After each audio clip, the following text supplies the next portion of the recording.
All right, our goal here is to get t by itself, so the first thing we have to do is isolate this exponential part. So we're going to move the 3 over to the other side. We can't move the 3 out of the exponent, but we can move that 3. Then we're going to notice here that our base equals our base, so therefore we can use the one-to-one property, and our exponents equal to each other, so we can set those equal to each other, and we get t equals 2. Down here, before we can do anything, we have to have a natural log equaling a natural log. Because we have two natural logs here, we have to use the condensing formulas. Since this is a natural log plus a natural log, it can be rewritten as one natural log of the two items multiplied together. So we have the natural log of x equals the natural log of 60. Once again, we have the one-to-one property, so we can just take what we're taking the natural log of and set them equal to each other, and we get x equals 60. Down here, there's two different ways to solve these. You can either recognize that this is 2 to a power, or if you don't see that, you can do log base 2 of 128 equals 2x minus 3, because you're rewriting this. Log of the base of 128 equals that. Put this in your calculator, log base 2 of 128.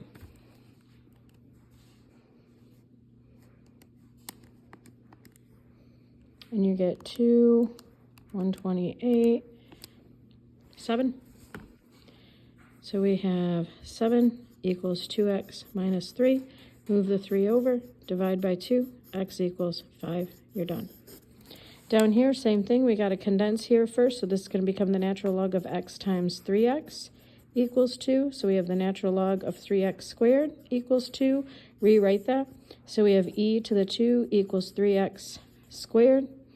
Solve this for the x, so we divide both sides by 3. Take the square root of both sides. When we take the square root, we get a plus or a minus the square root of e squared over 3. Once again, put this in your calculator.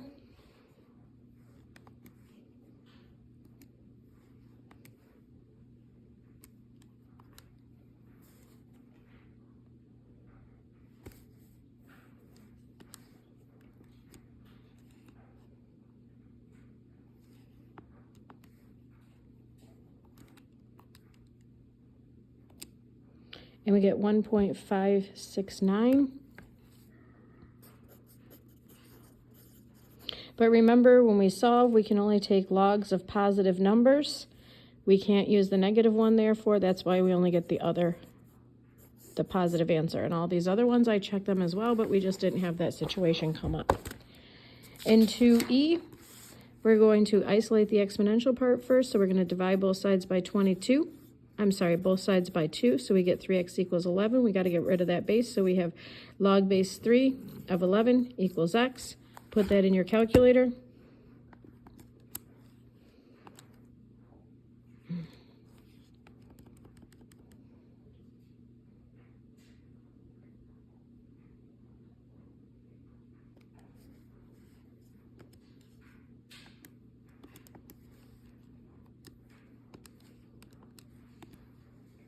.183, and you're done. Here we have a log, so we're going to rewrite it as an exponential. The base here is not written, so it's understood to be 10. So we have 10 to the second power equals negative x minus 2. 10 to the second power is 100. Subtract the 2, or add the 2 over, divide both sides by a negative 1. X equals negative 102. When I put that up there, it still becomes a positive number, so it works as a solution. Here we can't have two separate logs, so we're going to write it as one log. It is a division, because subtraction becomes division. Then we go ahead and rewrite this. Again, the basis here is 10, just like it was previously. So we have 10 to the second power equals x over 8 minus 5x. We have 100 equals x over 8 minus 5x. Multiply both sides to get rid of the denominator. Over here, we have 800 minus 500x equals, these guys cancel, x. Bring the 500 over, and you have x equals 800 over 501. You're done. Again, it remains positive when you put it up here. First thing we have to do here is isolate this natural log part, so we're going to subtract 3 over. You can't add these two because you'd have to do the multiplication first. Divide both sides by this 4. Whoops.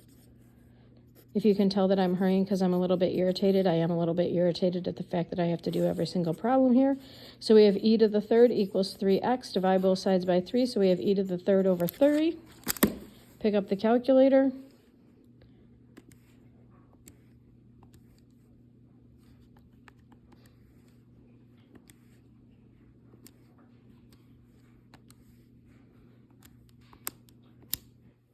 and you get 6.95.